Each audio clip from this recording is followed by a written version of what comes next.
Hello everyone, welcome back on commerce hurricanes.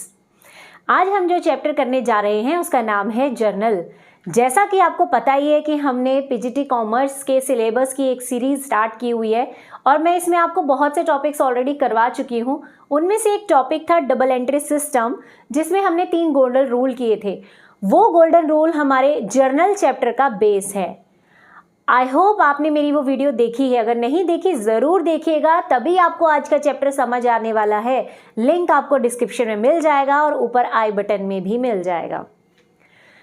Journal, इसके बहुत से नाम हैं। जैसे आप है ना, आपका स्कूल का नाम अलग, घर का नाम अलग होता है, आपके फ्रेंड्स ने आपका अलग नाम रखा होता है, आपके गर्लफ्रेंड या बॉयफ्रेंड ने आपका अलग नाम रखा होता है। उसी तरीके से जर्नल के भी अलग अलग नाम होते हैं और हमें ये सभी नाम पता होने चाहिए क्योंकि कॉम्पिटिटिव एग्जाम्स में यही पूछा जाता है। साथ ही साथ मैं आपको ये भी बताने वाली हूँ कि रिवर्सिंग एंट्रीज क्या होती हैं और इनका जर्नल में क्या इंपॉर्टेंस होता है। और जैसा कि आप जानते हैं कि हम सबसे पहले एंट्रीज को सोर्स बुक डॉक्यूमेंट्स में यानी कि वाउचर्स में रिकॉर्ड करते हैं और उसके बाद हम जर्नल प्रिपेयर करते हैं। लेकिन बीच में एक स्टेप और आता है जब अकाउंटेंट जर्नल से पहले अपनी एक रफ बुक मेंटेन करता है। क्या है वो रफ बुक, क्यों बनाई जाती है, क्या उसका नाम है, ये सब हम आज की वीडियो में डिस्कस करेंगे। साथ ही साथ जर्नल एंट्रीज बनाना सीखेंगे जो आपको कॉम्पिटिटिव एग्जाम में ज़रूर पूछी जाती हैं। इसलिए वीडियो में एंड तक ज़रूर बने रहिएगा। वीडियो पसंद आए तो दोस्तों के साथ शेयर करना मत भूलिएगा, लाइक कीजिएगा। और हाँ, अगर आप चैनल पर नए हैं और अभी तक चैनल सब्सक्राइब नहीं किया है तो प्लीज़ चैनल को ज़रूर से सब्सक्राइब कीजिए। मेरे बहुत से व्यूवर्स हैं जो वीडियोस देखते हैं, शेयर कर देते हैं, बट वो चैनल को सब्सक्राइब नहीं करते।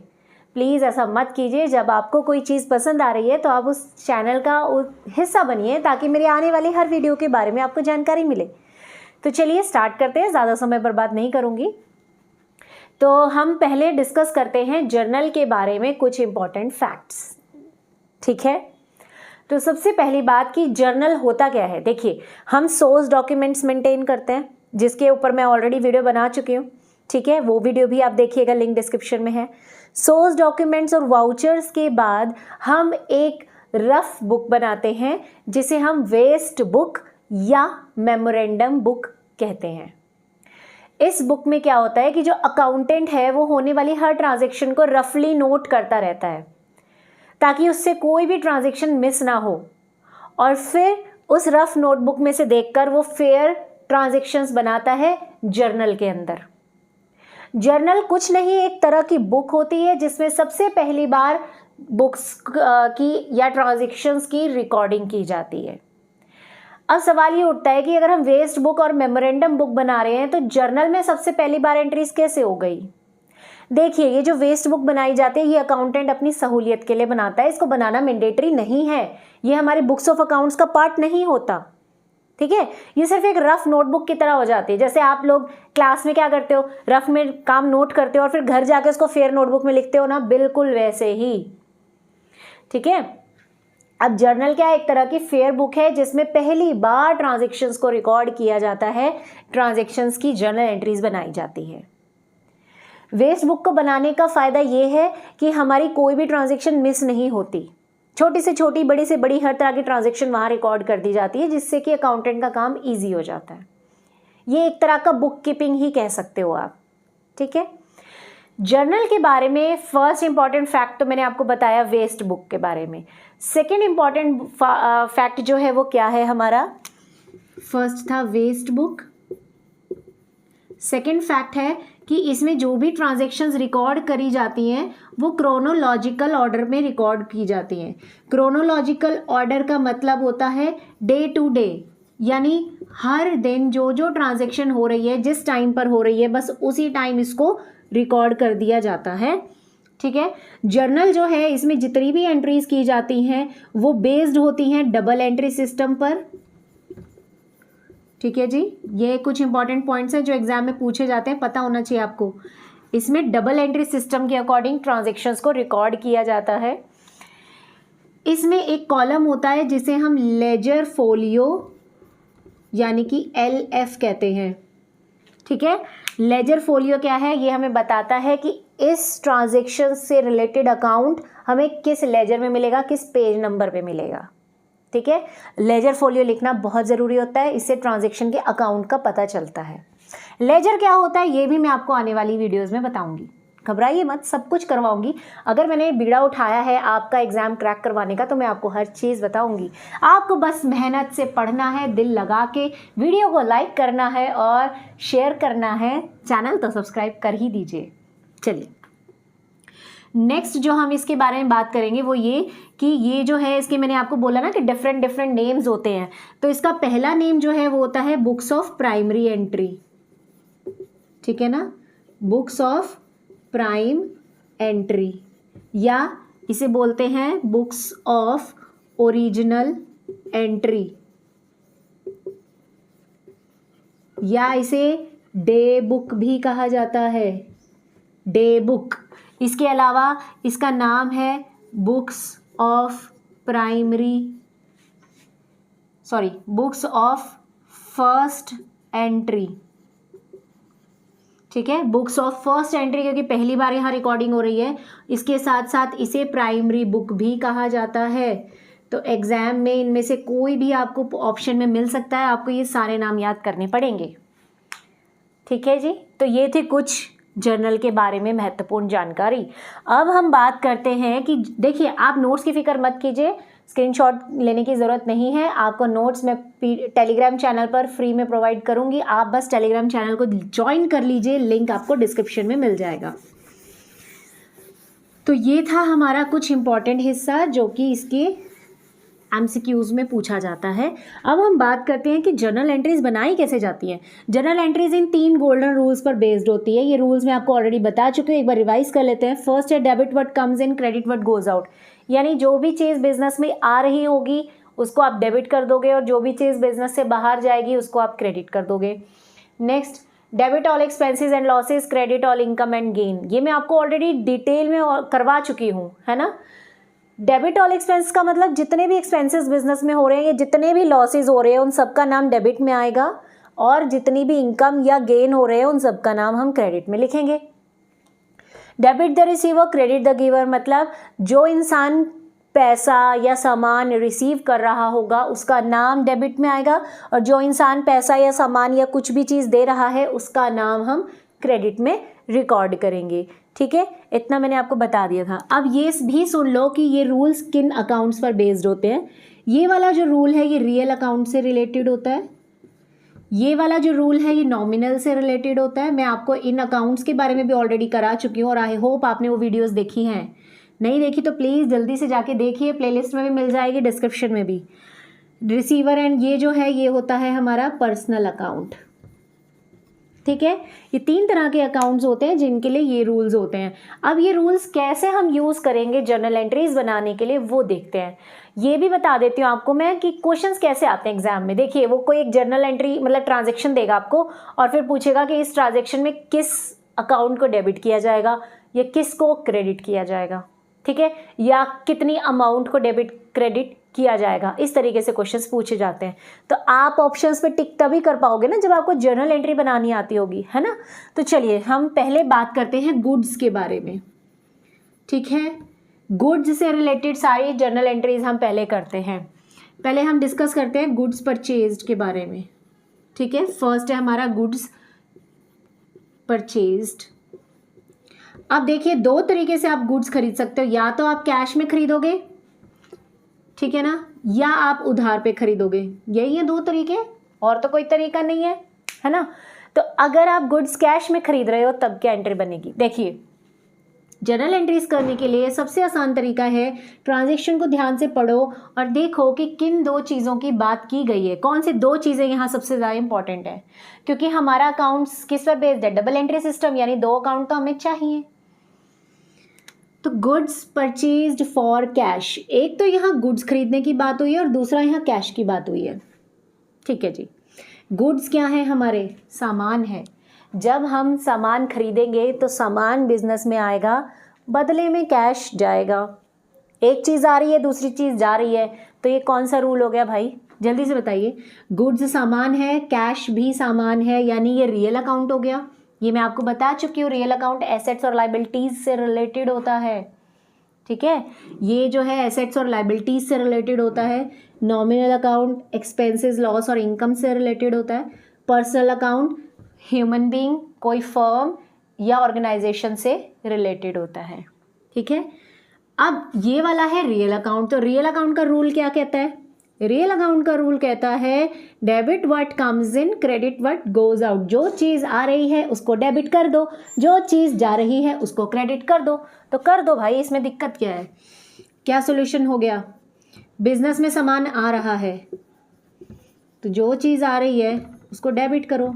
सामान के लिए हम परचेज या सेल वर्ड यूज़ करते हैं, गुड्स वर्ड कभी यूज़ नहीं होता, ये दिमाग में फिट कर लो। गुड्स कभी यूज़ नहीं करना। गुड्स के लिए या तो परचेज या तो सेल। परचेज तब यूज़ करेंगे जब हमने गुड्स खरीदा होगा, सेल वर्ड तब यूज़ करेंगे जब गुड्स को बेचा जाएगा। तो purchase account debit to cash, ये बन जाएगी आपकी transaction. Debit what comes in, credit what goes out. Goods खरीदोगे तो गुड्स आएगा, बदले में कैश चला जाएगा। ठीक है ना। अमाउंट डाल दीजिए 10,000 10,000 इस तरीके से। ठीक है। चलिए, अब अगर यही गुड्स आपने खरीदे होते उधार में तो क्या करते आप? Goods purchase on credit. अब आपने सामान उधार में ले लिया। फिर से ध्यान से देखो किन दो चीज़ों की बात की गई है, गुड्स की और क्रेडिट की। गुड्स होता है सामान यानी कि रियल अकाउंट। क्रेडिट पर खरीदा है यानी उधार, तो किसी ना किसी ने तो उधार दिया होगा। यस और नो? किसी ने उधार दिया है तभी तो तुम गुड्स लेकर आए हो। यानी कि देने वाला रूल कौन सा था यहाँ पे? ये वाला, debit the receiver, credit the giver. कौन देगा हमें कुछ ना कुछ? या तो कोई पर्सन देगा, कोई कंपनी, कोई फर्म, कोई बैंक, वही तो देगा ना, है ना। तो यानी कि ये पर्सनल अकाउंट है। अब ये दोनों यूज करते हुए जर्नल एंट्री बनाइए। गुड्स क्या हो रहा है बिजनेस में, आ रहा है कि जा रहा है, ये बताओ पहले।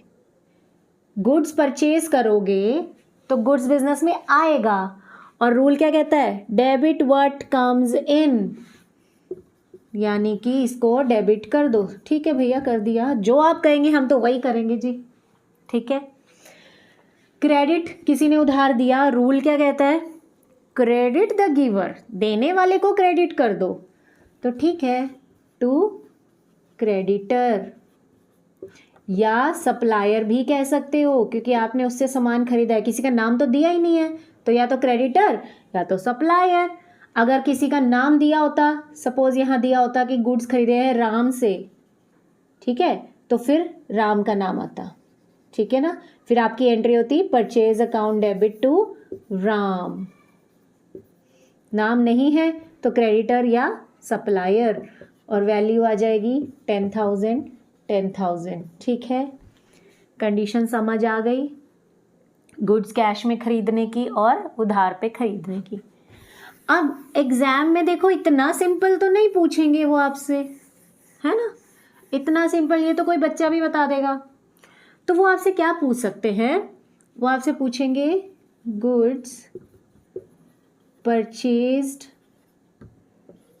फ्रॉम राम, एक minute, goods worth ₹20,000 purchase from Ram for cash.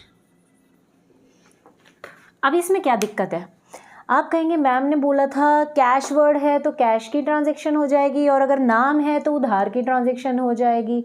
लेकिन यहाँ तो नाम भी आ गया, कैश भी आ गया, अब क्या करें? तो ऐसी कंडीशन में बेटा आपको क्या करना है, हमेशा कैश की ट्रांजैक्शन अज्यूम कर लेनी है। अगर नाम और कैश दोनों चीज़ें इकट्ठे आ जाए एक ही ट्रांजैक्शन में, तो हमेशा उसे कैश की ट्रांजैक्शन ही मानना है। तो आपकी जर्नल एंट्री सिंपल रहेगी, purchase account debit to cash. चाहे राम हो, सीता, मोहन, रोहन, सोहन, कोई भी हो, अगर कैश वर्ड आ गया तो कैश की ट्रांजैक्शन ही मानोगे। ठीक है जी, चलिए बहुत बढ़िया। ये तो था गुड्स परचेज करने का। अब हम बात करते हैं गुड्स को सोल्ड किया है। Goods worth ₹5,000 sold for cash. Again transaction के अंदर देखो कि किन दो चीज़ों की बात हुई है। एक तो यहाँ गुड्स की बात हो रही है, एक यहाँ कैश की बात हो रही है। गुड्स होता है एसेट्स, कैश भी होता है एसेट्स, यानी कि दोनों ही चीज़ें रियल अकाउंट से रिलेटेड हैं और जो आपकी एंट्री है वो इसके अकॉर्डिंग बन जाएगी। जब आप गुड्स कैश में बेचोगे तो क्या होगा? अगर मेरे पास कुछ सामान पड़ा है, मैंने उसको बेचा है, तो क्या होगा? सामान जाएगा, कैश आएगा। ठीक है, तो रूल क्या कहता है? डेबिट व्हाट कम्स इन, तो कैश आ रहा है ना, तो कैश को डेबिट कर दो, इसमें क्या मुश्किल है? Cash account debit. टू, सामान जा रहा है, गुड्स के लिए क्या वर्ड यूज़ करते हैं? सेल्स या परचेज, तो सेल्स कर रहे हैं आप, इसीलिए आपने सेल्स लिख दिया।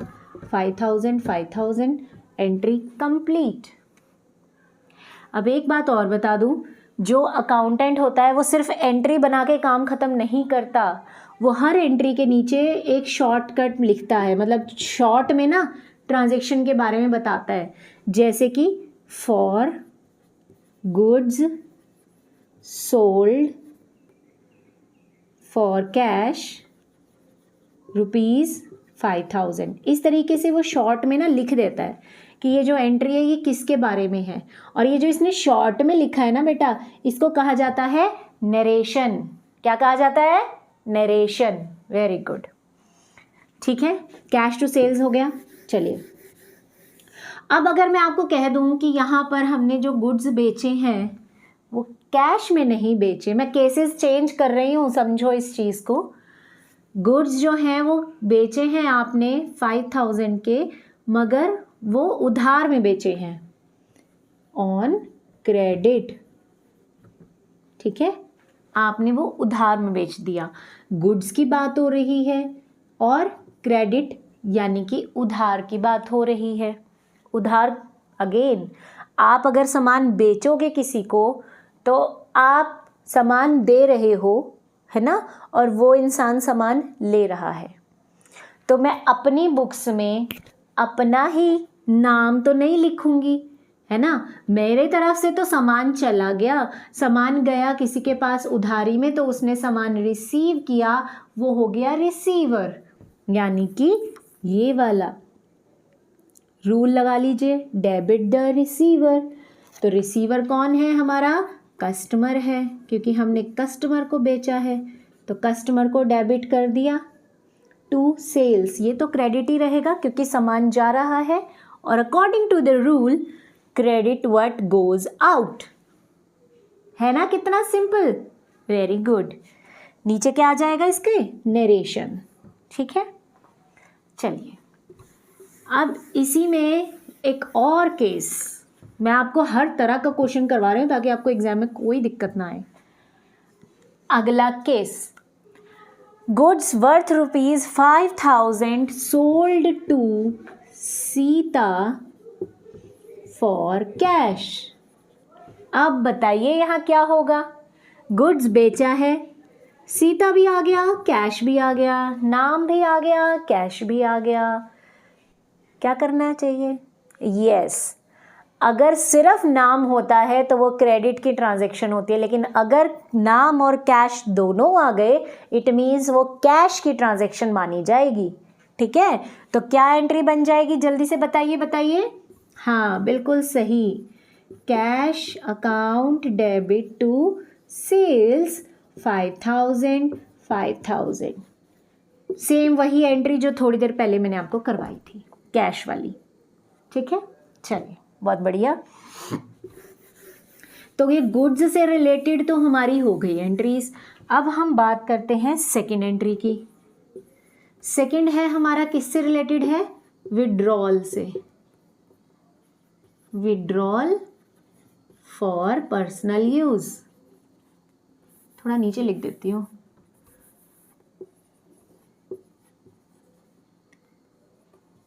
विड्रॉल फॉर पर्सनल यूज मतलब आपने क्या किया? बिजनेसमैन ने बिजनेस में से विड्रॉल कर लिया अपने पर्सनल यूज़ के लिए। पर्सनल यूज़ कहो, प्राइवेट यूज़ कहो, हाउस होल्ड यूज़, सब कुछ सेम होते हैं, ठीक है। अब बिजनेसमैन बिजनेस से दो चीज़ें निकाल सकता है, या तो वो कैश लेके जाएगा या तो वो गुड्स लेके जाएगा। तीसरी चीज़ तो कुछ हो ही नहीं सकती, या तो वो बिजनेस से कैश निकाल लेगा या गुड्स निकाल लेगा। जिस चीज़ का व्यापार करता है वही सामान घर ले जाएगा, है ना। जैसे कि सपोज उसका बर्तन का काम है, घर में हस्बैंड वाइफ की लड़ाई हो गई, बीवी ने बेलन फेंक के मारा, पति का सिर फूट गया, बेलन भी टूट गया, ठीक है। अब वो घर मतलब शॉप पे जाता है, वहाँ से बेलन लेके आ जाता है घर में नया। अब ये क्या हुआ, उसने पर्सनल यूज़ के लिए विड्रॉल किया, ठीक है ना। अब अगर पहले ये वाला केस करते हैं, अगर बिजनेसमैन विड्रॉल कर रहा है कैश को अपने पर्सनल यूज़ के लिए, तो क्या करेंगे, जब भी कोई बिजनेसमैन पर्सनल यूज़ के लिए पैसा निकालता है वो ड्राइंग्स कहलाता है। याद होगा सभी को, ड्राइंग्स होता है। बिजनेस में से कोई चीज़ निकल के चली गई है, वो भी फ्री में, तो बिजनेस का नुकसान हुआ कि फ़ायदा? नुकसान हुआ, ऑब्वियसली नुकसान हुआ। और नुकसान यानी लॉस के लिए कौन सा रूल है, बताइए तीनों में से कहाँ आपको लॉस नज़र आ रहा है? ये रहा, यानी ये वाला रूल लग जाएगा, ठीक है। तो जब उसने कैश विड्रॉल किया तो कंपनी को लॉस हो गया, तो लॉस क्या कहता है, डेबिट करो। तो इसीलिए हम क्या करेंगे, ड्राइंग्स को डेबिट कर देंगे, ड्राइंग्स अकाउंट डेबिट टू। अब क्रेडिट में क्या लिखो, क्या गया बिजनेस से, कैश चला गया, तो कैश 1000 रुपीज़ निकाले थे, सपोज 1000 की एंट्रीज कर दी आपने, ठीक है। साथ में आ जाएगा नरेशन। अब हम बात करते हैं कि अगर बिजनेसमैन ने, अब केस बदल गया बेटा, ये ध्यान रखना। अब ये तो था कैश वाला, अगर आपका बिजनेसमैन सामान विड्रॉल कर ले तो क्या करोगे आप? बात तो वही है, सामान विड्रॉल हुआ, अगेन बिजनेस को नुकसान हुआ क्योंकि बिजनेस से कोई चीज़ फ्री में चली गई, तो ड्राइंग्स तो डेबिट ही रहेगा, ड्राइंग्स अकाउंट डेबिट टू। क्या कैश आना चाहिए अब? बोलो नहीं ना, क्योंकि कैश तो नहीं निकाला गया। क्या निकाला गया बिजनेस से? गुड्स निकाले गए हैं, और गुड्स के लिए क्या वर्ड यूज़ होता है, सेल या परचेज। तो क्या लिखना चाहिए, परचेज या सेल? परचेज लिखना चाहिए। क्यों लिखना चाहिए ये भी बता देती हूँ मैं, इसका लॉजिक सुन लीजिए। गुड्स बिजनेस से विड्रॉल हुए हैं, गुड्स बने कैसे होंगे, जब आपने रॉ मटेरियल से फाइनल प्रोडक्ट बनाया होगा, या हो सकता है बना बनाया सामान आपने खरीदा होगा, यानी कुछ खरीदा तभी तो गुड्स बने। इसीलिए गुड्स के लिए परचेज वर्ड यूज़ कर रहे हो आप, क्योंकि या तो आपने रॉ मटेरियल खरीदा होगा या आपने गुड्स खरीदे होंगे और आपकी वो चीज़ चली गई, इसलिए आपके परचेज पे इफेक्ट पड़ गया और परचेज वर्ड आप लिखेंगे, ठीक है जी। चलिए बहुत बढ़िया, मैंने आपको इसमें दोनों केसेस बता दिए। कैश में निकाला जाए तो क्या एंट्री करोगे, गुड्स को निकाला जाए तब क्या एंट्री करोगे। चलो नेक्स्ट केस, आप चाहें तो इनको लिख सकते हो अपनी प्रैक्टिस के लिए, ठीक है, कोई दिक्कत वाली बात नहीं है। चलिए जी, थर्ड एंट्री अब हम करते हैं हमारी डेप्रिसिएशन की।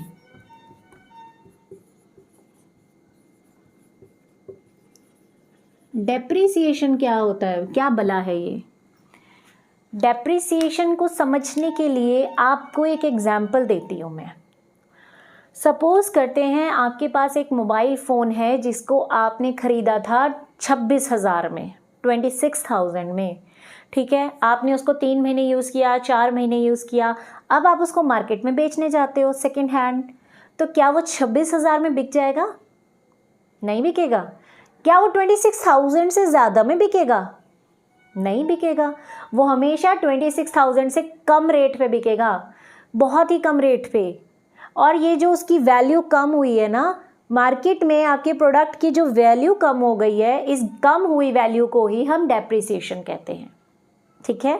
जब भी हम कोई एसेट लेते हैं और उसको हम यूज़ करते हैं, उस पर डेप्रिसिएशन लगता है, उसकी वैल्यू कम हो जाती है। आप चाहे एक दिन बाद ही सामान बेचने चले जाओ, आप तब भी वो सेकेंड हैंड ही कहलाया जाएगा और उसकी वैल्यू कम हो जाएगी, ठीक है। ये लॉ है हमारा।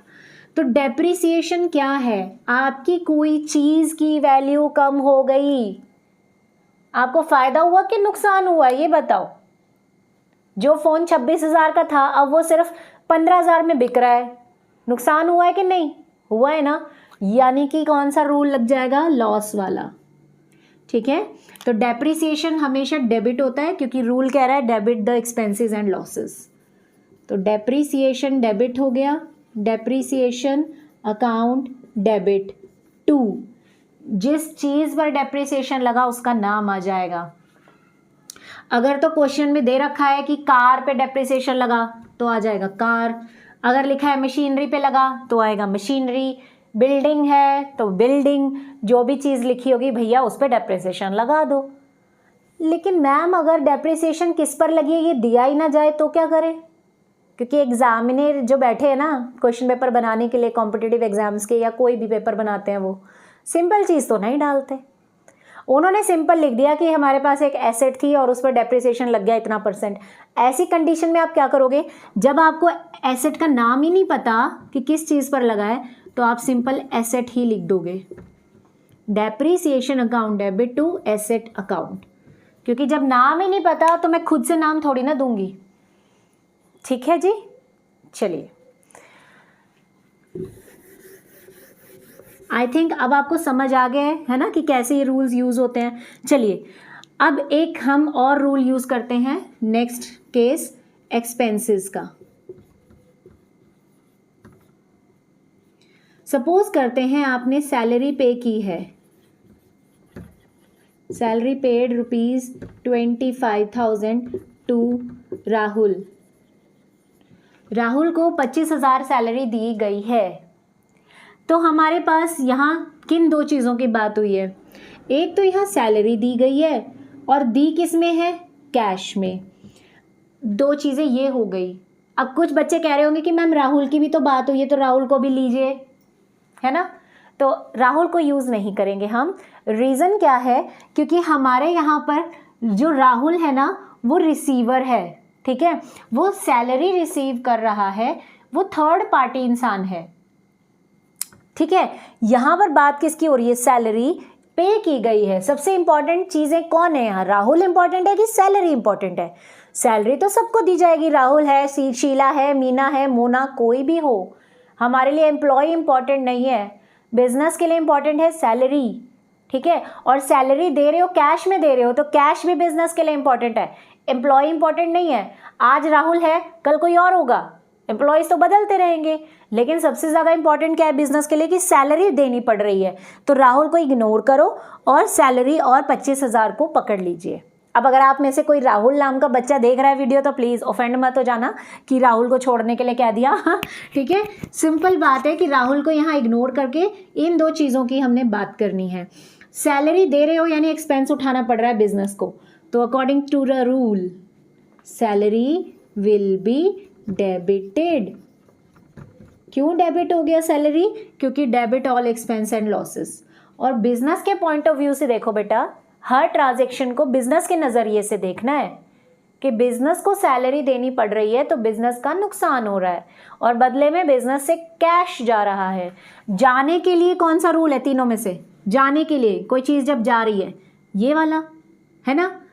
और ये क्या कह रहा है, debit what comes in, credit what goes out. तो जो चीज़ जा रही है उसको क्रेडिट कर दो तो टू कैश हो जाएगा। कितने की सैलरी है जी उसकी, 25,000। 25,000 ट्रांजैक्शन बन गई, यहाँ नरेशन दे देंगे आप। ठीक है, यहाँ लिख सकते हो आप कि किसको सैलरी दी है, for salary paid to Rahul in cash. ठीक है, चलिए अब ज़रूरी थोड़ी ना है कि हमेशा एक्सपेंस ही होगा। 6th पॉइंट, इनकम भी तो हो सकती है या प्रॉफिट भी तो हो सकता है, तब क्या करेंगे। सपोज करते हैं एग्जाम्पल है कमीशन रिसीव्ड ₹500। 500 का कमीशन रिसीव कर रहे हो आप मतलब बिजनेस रिसीव कर रहा है कमीशन। कोई काम किया होगा बिजनेस ने किसी के लिए, बदले में कमीशन आ गया। अब किन दो चीज़ों की बात हुई है, कमीशन की बात हुई है और 500 रुपये रिसीव होने की बात हुई है। कमीशन क्या है बिजनेस के लिए, हर ट्रांजैक्शन में ध्यान से देखो, ये चीज़ें मैं ढूंढने के लिए क्यों कह रही हूँ, ताकि आप ढूंढ सके कि कौन सा रूल अप्लाई होगा। कमीशन रिसीव हो रहा है तो बिजनेस को फ़ायदा हो रहा है, फ़ायदे वाला रूल कौन सा है, ये है ना। तो ये कहता है, रूल कह रहा है कि इनकम को और गेन को क्रेडिट कर दो। ठीक है, हम कमीशन को क्रेडिट कर देंगे। तो डेबिट में किसको रखूँ मैं? यस, कैश को, क्योंकि जब कमीशन रिसीव करोगे तो कैश में ही तो आएगा ना कमीशन, और कैश बिजनेस में आ रहा है। आने वाला रूल क्या था? डेबिट व्हाट कम्स इन। तो जो चीज़ आ रही है उसको डेबिट कर दो।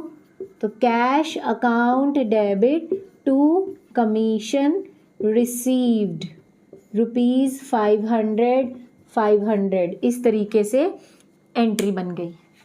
ठीक है, मैं आपको सारे केसेस बता रही हूँ जो एग्जाम में पूछे जाते हैं। चलिए नेक्स्ट है हमारा 7th। अगर आप और डिटेल में इस चैप्टर को करना चाहते हो, इसकी हर तरह की ट्रांजैक्शंस को करना चाहते हो, तो मैं उसके लिए उन वीडियो की लिंक आपको डिस्क्रिप्शन में दे दूंगी, आप वहां से देख सकते हैं। ठीक है, चलिए, वैसे वो थोड़ी पुरानी वीडियोस हैं तो बट फिर भी आपको हेल्प कर देंगी वो, क्योंकि उसमें हर तरह की ट्रांजैक्शन की बात की गई है। यहाँ पे मैं आपको इंपॉर्टेंट बता रही हूँ जो एग्जाम में पूछी जाती हैं। छोड़ूंगी कुछ नहीं, सब कुछ आपको बताऊंगी। चलिए नेक्स्ट आता है हमारा एग्जाम्पल किस चीज़ का? अब हम एग्जाम्पल लेते हैं एसेट परचेज का। गुड्स परचेज तो कर लिया आपने। नेक्स्ट केस आता है एसेट्स परचेज का।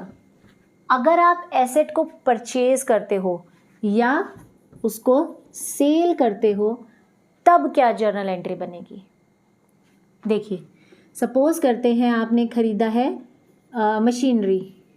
मशीनरी वर्थ ₹5 lakhs परचेज्ड और कैश। ठीक है, मशीनरी जिसकी वैल्यू है 5 लाख आपने कैश में खरीद ली है। अब यहाँ किन दो चीज़ों की बात हुई है? एक तो यहाँ मशीन की बात हुई है कि हमने मशीन खरीदी है, दूसरी बात यहाँ कैश की हुई है कि कैश में खरीदा है। वो कैश नहीं भी लिखता तो भी अंडरस्टूड है कि मशीनरी कैश में ही खरीदी होगी। ठीक है ना, तो इन दोनों की बात हुई है। अब मशीनरी क्या है? एसेट होती है। कैश क्या है? एसेट होता है। दोनों ही रियल अकाउंट से रिलेटेड हैं, तो रियल अकाउंट वाला रूल लग जाएगा। या तो आप ऐसे कर लो, या दूसरा, मशीनरी अगर आप खरीद रहे हो, बदले में कैश जा रहा है, एक चीज़ आ रही है दूसरी चीज़ जा रही है, तो आने जाने वाला रूल कौन सा था? ये वाला। तो ये रूल लगा दो। दोनों में से आप कोई भी तरीका यूज़ कर लीजिए। तो जब आप मशीनरी खरीदोगे तो एंट्री क्या बनाओगे? मशीन आ रही है बिजनेस में, तो machinery account debit to cash, क्योंकि कैश बिजनेस से जा रहा है। 5 लाख वैल्यू आ जाएगी। अब आप में से कुछ बच्चे ये सोच रहे होंगे कि परचेज वर्ड क्यों नहीं लिखा? जब गुड्स खरीद रहे थे तब भी तो परचेज लिखा था, तो मशीनरी खरीदते टाइम परचेज क्यों नहीं लिखा? क्योंकि बेटा मैंने आपको याद करो, मैंने आपको बताया था परचेज या सेल वर्ड तब यूज़ करना है जब गुड्स की बात हो रही है। मशीनरी कोई गुड नहीं है, मशीनरी एसेट है। एसेट्स के टाइम पर हमेशा एसेट का नाम आता है। ठीक है, तो machinery account debit to cash, value आ गई। सपोज करो यही मशीन आपने खरीदी नहीं है, केस बदल गया भाई। अब मैं एंट्री चेंज कर रही हूँ। Machinery worth ₹5 lakh sold for cash. 5 lakh की मशीन को कैश में बेच रहे हो।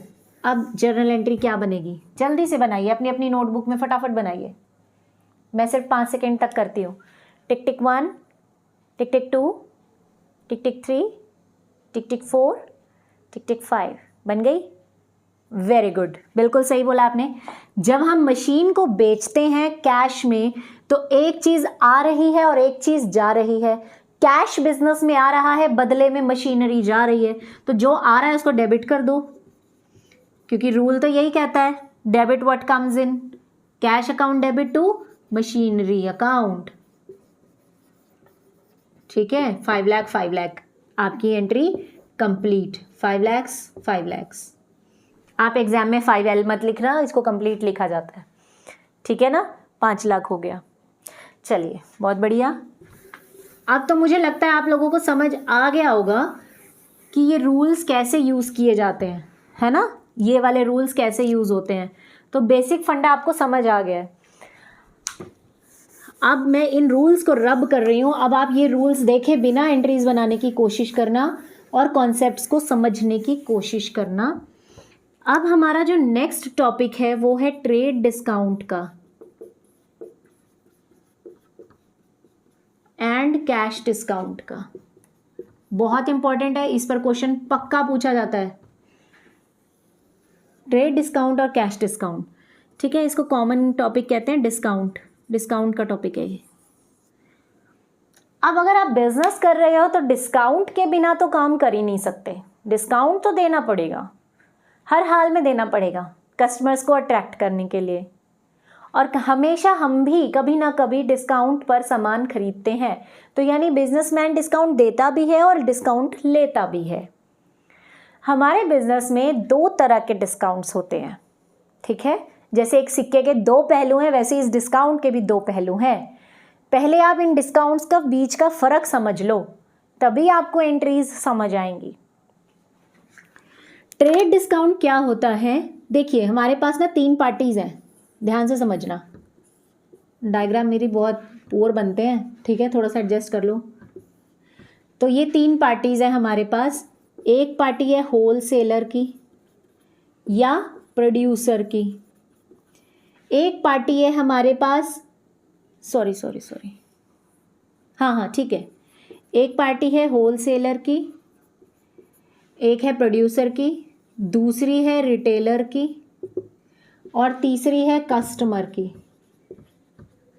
3 पार्टीज होती हैं कोई भी बिजनेस चलाने के लिए, ठीक है। तो जब रिटेलर होलसेलर से सामान खरीदता है बल्क में, बल्क मतलब थोक में, बहुत ज़्यादा क्वांटिटी में जब वो सामान खरीदता है तो ऑब्वियसली ज़्यादा क्वांटिटी में खरीदने की वजह से उसको सामान सस्ता पड़ता है, और जब वो सामान खरीद के घर लाता है उसे कुछ डिस्काउंट दिया जाता है, और जो डिस्काउंट रिटेलर को दिया जाता है होलसेलर या प्रोड्यूसर के द्वारा, उस डिस्काउंट को हम ट्रेड डिस्काउंट कहते हैं। ट्रेड डिस्काउंट, क्योंकि एक बिजनेसमैन ने दूसरे बिजनेसमैन को डिस्काउंट पे सामान बेचा, रिटेलर ने सामान इनसे खरीदा डिस्काउंट पे, वो ट्रेड डिस्काउंट होता है। अब रिटेलर जो है वो आगे सामान कस्टमर्स को देता है, हम लोगों को बेचता है ना। तो जब वो हमें सामान बेच रहा होता है और उस समय हम कैश में सामान खरीद रहे होते हैं, तो उस टाइम जो डिस्काउंट दिया जाता है उसे कैश डिस्काउंट कहते हैं, या इसे हम सीडी भी कहते हैं, सीडी दे दो, कैश डिस्काउंट देना। जब रिटेलर कस्टमर को कोई डिस्काउंट प्रोवाइड करे वो कैश डिस्काउंट होता है, और यहाँ पर होलसेलर या प्रोड्यूसर रिटेलर को डिस्काउंट देते हैं, वो ट्रेड डिस्काउंट होता है। पहला डिफरेंस क्लियर हो गया जी, बहुत बढ़िया। दूसरी बात, ट्रेड डिस्काउंट को कभी भी बुक्स ऑफ अकाउंट्स में शो नहीं करते, ठीक है।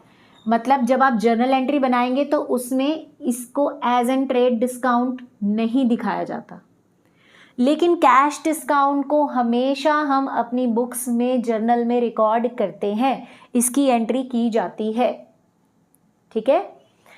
थर्ड डिफरेंस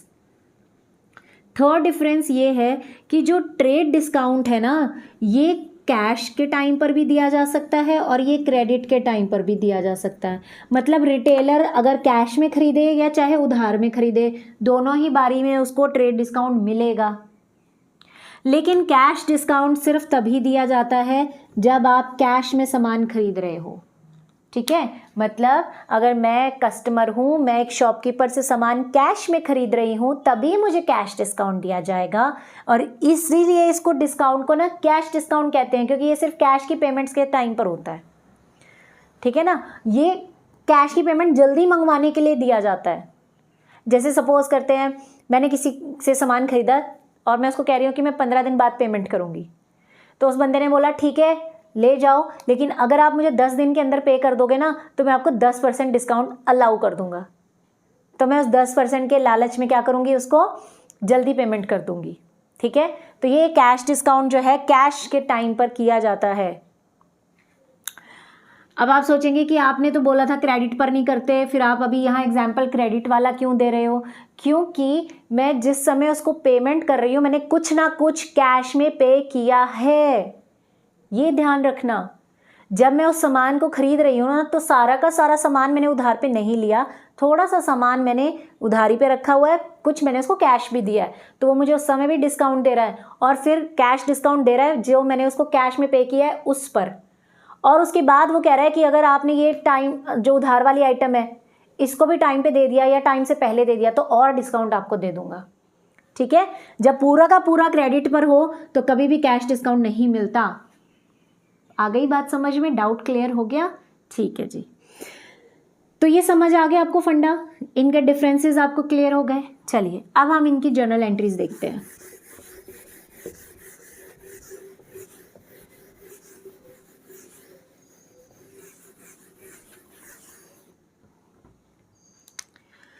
चलिए सपोज करते हैं हमने गुड्स परचेज्ड किए हैं, goods purchased for cash worth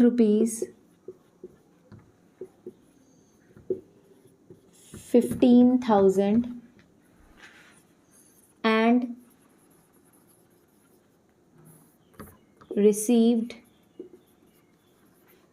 10% cash discount. अब देखिए कैश डिस्काउंट की ट्रीटमेंट कैसे करते हैं।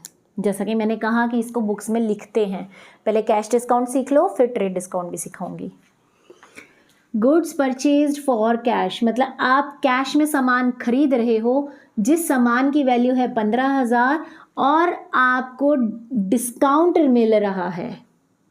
ठीक है, अब एक बात बताओ, अगर मैं सामान खरीद रही हूँ, ठीक है, मैं मतलब बिजनेस के पॉइंट ऑफ व्यू से देखो कि बिजनेस ने कुछ सामान खरीदा और बदले में उनको डिस्काउंट भी मिला, तो बिजनेस का फ़ायदा है कि नुकसान है? फ़ायदा है, क्योंकि बिजनेस ने सामान खरीदा और उस पर उनको डिस्काउंट मिल गया। ठीक है ना, तो यानी कि उनको कैश कम देना पड़ा, तो बिजनेस का फ़ायदा हुआ।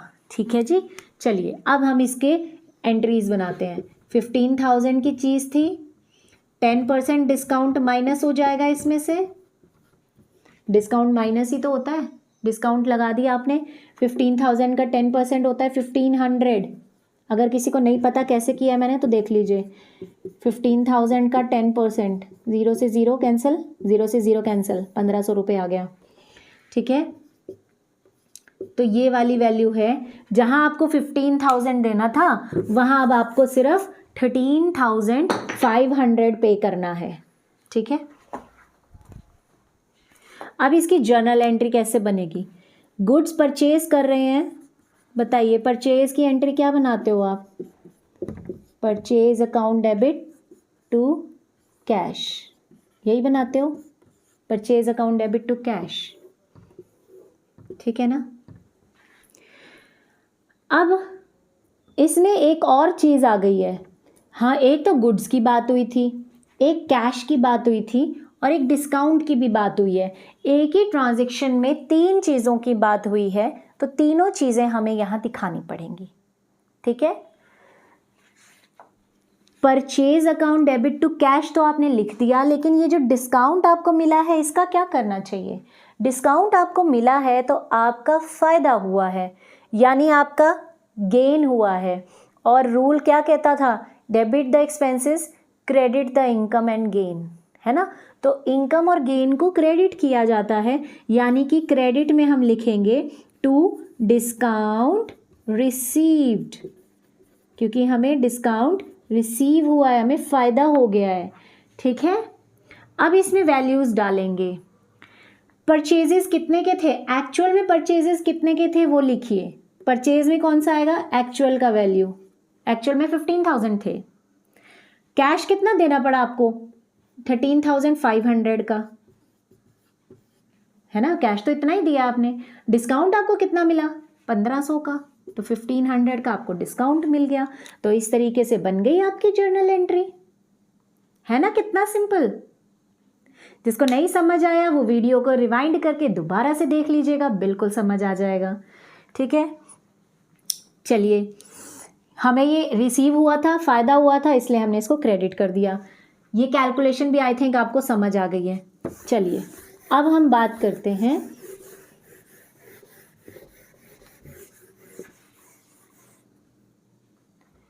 गुड्स। केस बदल गया है अब, ठीक है, मैं हर तरह का केस करवा रही हूँ आपको। अब है गुड्स सोल्ड फॉर कैश। बाकी सब सेम है, सिर्फ मैंने क्या कर दिया, गुड्स को अब बेचा है। पहले क्या था, गुड्स खरीदे थे, अब बेचे हैं। अगर मैं गुड्स को बेचती हूँ तो क्या जर्नल एंट्री बनती है, सिंपल।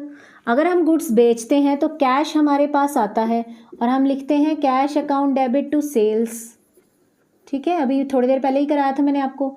लेकिन प्रॉब्लम यहाँ क्या है कि यहाँ 2 नहीं 3 चीज़ों की बात हुई है। एक तो गुड्स बेचने की, एक कैश की और एक डिस्काउंट अलाउड की, ठीक है। अब देखिए, अगर बिजनेस सामान को बेचेगा और बेचते समय किसी को डिस्काउंट देगा तो बिजनेस का नुकसान है कि फ़ायदा है, ये बताओ मुझे। यस, नुकसान है, क्योंकि बिजनेस किसी को डिस्काउंट दे रहा है। तो ऐसी कंडीशन में ये लॉस हो गया। और लॉ रूल क्या कहता है, debit the expense and loss, यानी कि ये जो डिस्काउंट आप दे रहे हो इसे आपको डेबिट करना पड़ेगा, क्योंकि मैंने आपको बताया था कि कैश डिस्काउंट बुक्स में रिकॉर्ड होता है, ठीक है ना। तो डिस्काउंट को डेबिट कर दीजिए। तो आपकी जर्नल एंट्री ये नहीं बनेगी, जर्नल एंट्री आपकी बनेगी cash account debit, discount allowed account debit to sales, ये बनेगी आपकी जर्नल एंट्री, ठीक है। क्योंकि आप डिस्काउंट दे रहे हो, आपको नुकसान हो गया है। अब अमाउंट्स कैसे आएंगी, फिर से एग्जाम्पल निकाल लीजिए। 15,000 की चीज़ थी, डिस्काउंट देने के बाद अब वो 13,500 की रह गई है। वैल्यूज़ पुट करिए। आपने जब डिस्काउंट दिया तो आपको कैश कितना मिला होगा, ये वाला, तो कैश हो गया 13,500। डिस्काउंट आपने कितना दिया है किसी को, 1500 का, और आपकी एक्चुअल सेल्स कितने की थी, 15,000 की, 15,000। तो इस तरीके से आपकी जर्नल एंट्री बन गई। डेबिट साइड का टोटल क्रेडिट के इक्वल आना चाहिए, ठीक है। आ गई बात समझ में। पिछली बार क्रेडिट क्यों हुआ था, क्योंकि वो बिजनेस के लिए फ़ायदा था और फ़ायदे को क्रेडिट करते हैं। जब हम सामान बेचेंगे तो हम डिस्काउंट देंगे, हमें नुकसान होगा, नुकसान को डेबिट करते हैं, ठीक है। चलिए, बहुत बढ़िया, बहुत इंटेलिजेंट बच्चे हैं आप सभी, बहुत जल्दी समझ आता है आप लोगों को। चलिए, अब हम ट्रेड डिस्काउंट की एंट्रीज करते हैं। अभी मैंने आपको कैश डिस्काउंट की करवाई है, अब मैं आपको ट्रेड डिस्काउंट की एंट्री करते हैं। देखिए, ट्रेड डिस्काउंट जो आपने दिया है इसको बुक्स में रिकॉर्ड नहीं करते, यानी ये डिस्काउंट बुक्स में नहीं आएगा, जर्नल एंट्री में नहीं आएगा। लेकिन जो डिस्काउंट आपने दिया है, जो परसेंट वैल्यू आपने डिस्काउंट की दी है, वो कैसे दिखाई जाएगी वो समझ लीजिए। सपोज करते हैं mister A purchased goods worth ₹10,000 from mister B and received 10% trade discount. चलिए, हमेशा 10 नहीं लगते, 20 रख लेते हैं। 20% ट्रेड डिस्काउंट, TD मतलब ट्रेड डिस्काउंट। पहले इसका हम रफ वर्क करना सीख लें। जो गुड्स हमने खरीदा था वो था 10,000 का, ठीक है। उस पर आपको 20% डिस्काउंट मिल रहा है, तो डिस्काउंट लेस कर दो आप 20%, ये हो गया 2,000 रुपीज़। कैसे निकाला ये देख लीजिए। 10,000 के ऊपर मैंने 20% कैलकुलेट किया है, ये हो गया 2,000। तो 10,000 में से 2 गए, 8,000 आपकी वैल्यू बन गई, ठीक है। रफ वर्क आ गया समझ में। अब इसकी जर्नल एंट्री बनाते हैं। जो हमने डिस्काउंट लिया है या दिया है, उस डिस्काउंट की कोई एंट्री नहीं होगी। जैसे कैश डिस्काउंट में तो आप दिखा रहे थे डिस्काउंट अलाउड, डिस्काउंट रिसीव्ड, यहाँ ऐसा कुछ नहीं है। यहाँ पे सिंपल एंट्री बनेगी परचेज वाली, जो सबसे पहले कराई थी मैंने। सबसे पहली वाली क्या थी, जब आप गुड्स परचेज करते हो डिस्काउंट आपको मिल रहा है, कहीं पे भी कैश वर्ड नहीं लिखा, तो ये मान के चलो कि ये उधार की ट्रांजैक्शन है, ठीक है, क्योंकि ट्रेड डिस्काउंट तो उधार के टाइम भी दिया जाता है। तो हमारी एंट्री क्या बन गई, purchase account debit to mister B, क्योंकि हमारे पास नाम है बेचने वाले का, है ना। ये क्या है, सामान जब हम खरीद रहे हैं तो ये हमें सामान देने वाला है, रिसीवर है ना। और रूल क्या कहता था, याद करो, debit the receiver credit the giver, debit the receiver credit the giver, है ना। तो गिवर क्या है, क्रेडिट है, क्रेडिट कर दिया, ठीक है। अब इसमें वैल्यूज कैसे डालें, सवाल ये उठता है। मोस्टली बच्चे गड़बड़ क्या करते हैं, वो 10,000 की वैल्यू दिखाते हैं, क्योंकि उनके माइंड में ये फिट हो गया है कि ट्रेड डिस्काउंट तो बुक्स में दिखाया नहीं जाता, मगर ऐसा नहीं है। हम यहाँ पर ट्रेड डिस्काउंट को अलग से शो नहीं करते, लेकिन जो डिस्काउंट हमने दिया है ना, वो डिस्काउंट लेस ज़रूर करते हैं, वरना डिस्काउंट का फ़ायदा क्या हुआ, है ना। अगर आप डिस्काउंट 10,000 का 10,000 ही दिखा दोगे तो ये जो 2,000 का डिस्काउंट आपको मिला, इसका फ़ायदा ही क्या हुआ। तो हमें क्या करना है, 10,000 की चीज़ थी, 20% डिस्काउंट लग गया, मैंने तो अब 8,000 देने हैं, तो मेरे लिए परचेजेस 8,000 है, ठीक है। मेरे लिए परचेजेस अब 8,000 है, ना कि 10,000। ये चीज़ ध्यान रखना सभी बच्चे, ये गलती नहीं होनी चाहिए किसी के एग्जाम में। ट्रेड डिस्काउंट की यहाँ अलाउड कोई एंट्री नहीं है, लेकिन इसकी अमाउंट को लेस ज़रूर करना है आपने, ठीक है जी। चलिए, इसी में अगर मैं अब सेल की एंट्री बना दूँ तो mister A sold goods to mister B and allowed 20% trade discount. अब क्या हो गया, मिस्टर ए है, एक बिजनेस है, मिस्टर ए या जो भी कंपनी है वो सामान बेच रही है, और बेचते समय सामने वाले को 20% डिस्काउंट भी दे रही है, ठीक है। तो हमें डिस्काउंट की एंट्री नहीं करनी है, अलाउड हो रहा है या रिसीव्ड हो रहा है इसकी एंट्री नहीं करनी है, सिंपल सेल्स की एंट्री कर दीजिए आप। तो सिंपल सेल क्या होता है, जब आप बेचते हो किसी को, कहीं भी कैश वर्ड नहीं लिखा है तो ये उधार की ट्रांजैक्शन मान ली जाएगी। अगर कैश लिखा होता तो हम कैश की ट्रांजैक्शन मानते, ठीक है। तो हम उधार की मान के चलते हैं। मैंने सामान बेचा, किसको बेचा, मिस्टर ए ने बेचा, किसको, मिस्टर बी को। Mister A sold goods to mister B, इसको बेचा, ये सामान रिसीव कर रहा है, ये रिसीवर है, और रूल क्या कहता है, डेबिट द रिसीवर। तो हमारा एंट्री क्या हो जाएगी, बी अकाउंट डेबिट, नाम के आगे अकाउंट वर्ड नहीं लिखते, हम लिख देंगे मिस्टर बी टू सेल्स, ठीक है, मिस्टर बी टू सेल्स। अब वैल्यूज कितनी आएंगी बताइए मुझे, 10,000 या 8,000, यस 8,000, क्योंकि डिस्काउंट की एंट्री नहीं करनी है, लेकिन उसको लेस ज़रूर करना है, ठीक है। तो 8,000 का आपने सेल्स कर दिया। क्लियर हो गया यहाँ तक, वेरी गुड। चलिए, अब मैं एक ट्रांजैक्शन ऐसी लेती हूँ जिसमें आपको ट्रेड डिस्काउंट भी है और कैश डिस्काउंट भी है, क्योंकि एग्ज़ाम में ऐसी ही चीज़ें आती हैं। अभी तो मैंने आपको बेसिक बताया कि कैश डिस्काउंट कैसे लगाया जाता है, परचेज़ के टाइम और सेल के टाइम। ट्रेड डिस्काउंट कैसे लगता है, परचेज़ और सेल के टाइम। लेकिन अगर दोनों ही इकट्ठे दे दिए जाएं तब क्या करेंगे, जैसे कि example, goods worth ₹2 lakhs sold to Shyam at rate 10% trade discount and allowed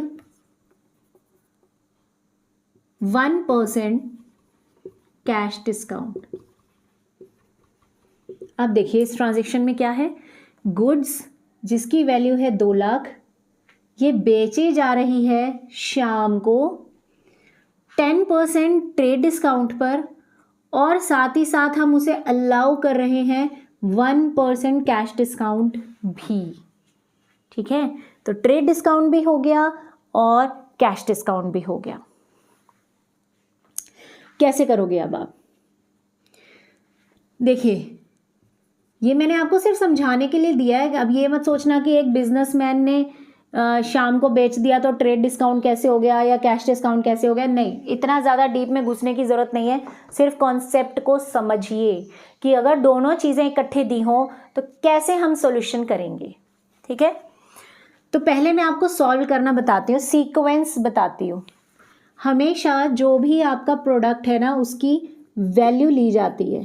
ठीक है ना, उसकी बुक वैल्यू जो भी रही होगी, जो भी उसकी बुक वैल्यू या मार्केट प्राइस, कुछ भी कह सकते हो आप।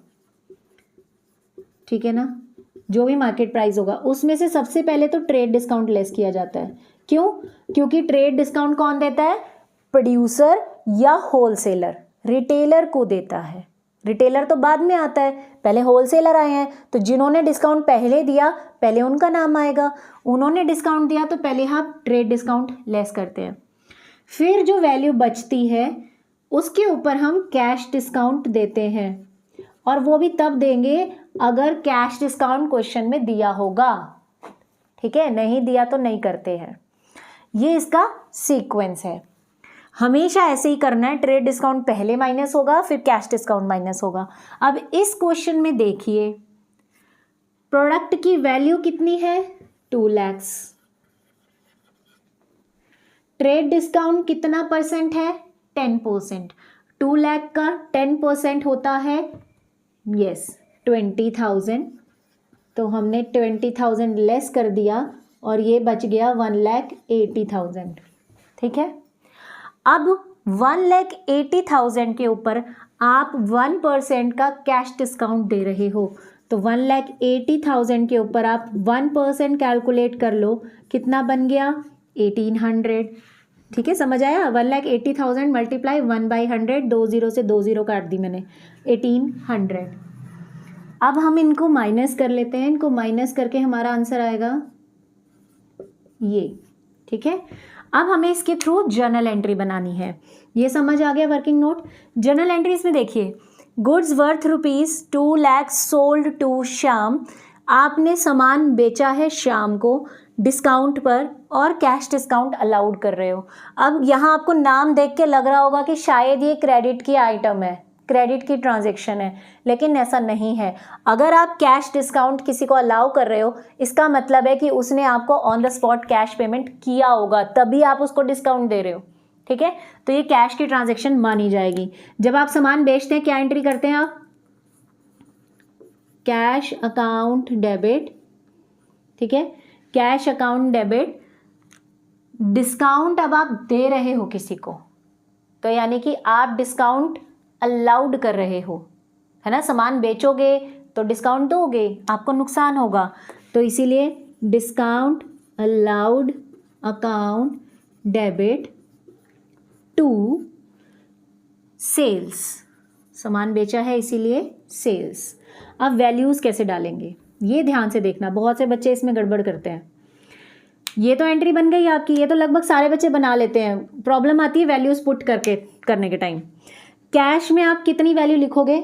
जितना आपका कैश रिसीव होगा, क्योंकि कैश अकाउंट का मतलब क्या है कि जितना कैश बिजनेस में आ रहा है, डिस्काउंट देने के बाद ये वाला कैश है जो आपको रिसीव हो रहा है, लिख दिया। डिस्काउंट अलाउड, कितना डिस्काउंट दे रहे हो आप सामने वाले को? 1,800 का, तो ये हो गया 1,800। अब इन दोनों का टोटल आप यहाँ लिख दीजिए 1,80,000। अब आप देख सकते हो कि ये वाला और ये वाला दोनों मैच कर रहे हैं, ये मैच करने चाहिए। क्यों मैच करने चाहिए? क्योंकि हम कैश डिस्काउंट को तो बुक्स में रिकॉर्ड करते हैं, लेकिन हम ट्रेड डिस्काउंट को बुक में कोई एंट्री नहीं बनाते, इसीलिए अलग से 20,000 रुपये कहीं नहीं दिखाए जाएंगे। सिंपल 2 लाख, उसमें से 2 लाख में से 20,000 निकाल दिए, हमारा पर सेल जो है एक्चुअली में वो 1,80,000 का हो रहा है, और उस 1,80,000 में हमने 1,800 डिस्काउंट दिया है, तो इनका टोटल जो है वो इसके बराबर आना चाहिए। इसको मत लेना कभी भी, हाथ जोड़ के रिक्वेस्ट है, ये 2 लाख नहीं लेना, क्योंकि ये ट्रेड डिस्काउंट माइनस करने के बाद इतने का आपका सेल रह जाता है। चलिए अब इसी की अगर परचेज एंट्री बनानी हो तो आंसर क्या होगा मुझे कमेंट बॉक्स में बताइएगा। जिसका आंसर सही होगा मैं उसे पिन कर दूंगी, ठीक है। और अब बारी है उस प्रॉमिस को पूरा करने की जो मैंने वीडियो के स्टार्टिंग में किया था, यानी आपको रिवर्सिंग एंट्री के बारे में बताने की। रिवर्सिंग एंट्रीज ऐसी जर्नल एंट्री होती हैं जो एक पर्टिकुलर डेट पर ऑटोमेटिकली रिवर्स हो जाती हैं।